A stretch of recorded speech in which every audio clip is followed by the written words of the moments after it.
has codependency been misunderstood, and how is emotional outsourcing different?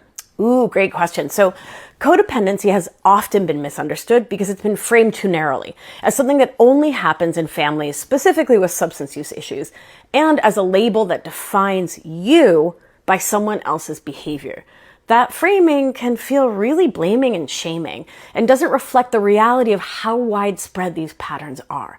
Emotional outsourcing, my term, is different because it centers you, your nervous system, your survival strategies, and the ways you learn to secure safety, belonging, and worth by turning outward instead of inward.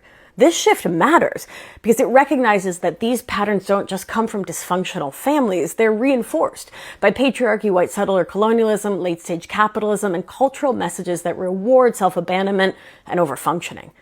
For marginalized folks, these patterns often carry additional layers. People of color may have learned that assimilation and people-pleasing were literal survival strategies, because they have been and are. Queer and trans folks might have developed hypervigilance around others' comfort as protection against rejection or violence. Working class folks often internalize the message that their own worth depends entirely on how much they can produce or give at a great cost to self.